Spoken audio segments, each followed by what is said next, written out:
అందరికీ నమస్తే. అందరూ ఎలా ఉన్నారు? నేనైతే చాలా బాగున్నాను. ఈరోజు 3 పొడులు ఆర్డర్ వస్తే కొట్టానండి. అవి ఒకసారి టేస్ట్ చేసి చూపిద్దామని మీ ముందుకు వచ్చాను.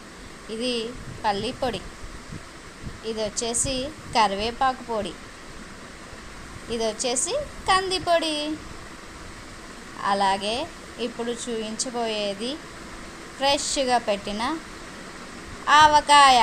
బబ్బబ్బబ్బా, చూస్తుంటేనే నోరూరిపోతుంది చూడండి. అసలు నేనైతే దాన్ని చూస్తూ ఉండలేకపోతున్నానండి బాబోయ్, ఎప్పుడెప్పుడు తినాలా అనిపిస్తుంది.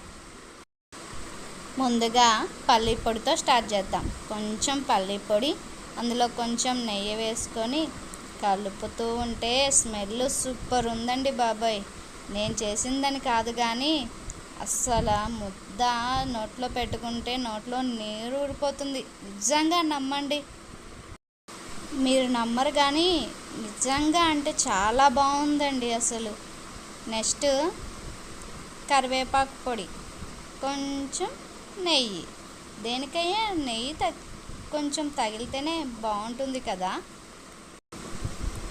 కరివేపాకు పొడి అయితే ఆ ఫ్లేవర్ అనేది బాగా తెలుస్తుందండి. కొంచెం ఉప్పు పడితే బాగుండని అనిపిస్తుంది. అయితే మాత్రం కరివేపాకు పొడి అయితే అద్దరు కొట్టేసిందండి బాబోయ్, సూపర్ అంటే సూపర్ ఉంది.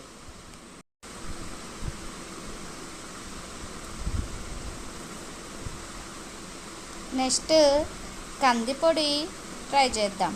కొంచెం కందిపొడి తీసుకొని అలాగే కొంచెం నెయ్యి వేసుకొని, అబ్బా కందిపొడి స్మెల్ కూడా చాలా బాగా వస్తుందండి. నాకు తెలిసి ఈరోజు 3 పొడులు చాలా బాగా కుదిరాయి.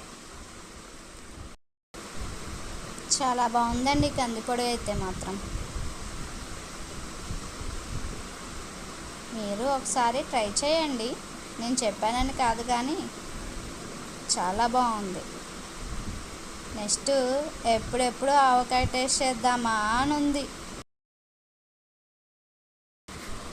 నేను అంటున్నానని కాదు కానీ బాగా కుదిరాయండి. నెక్స్ట్ ఫైనల్గా ఎప్పుడెప్పుడా అని ఎదురు చూస్తున్న ఆవకాయ టేస్ట్ చూద్దాం.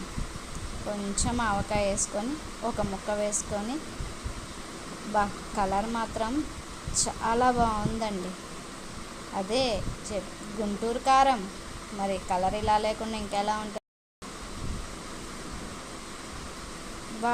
మాటలు లేవండి అసలు.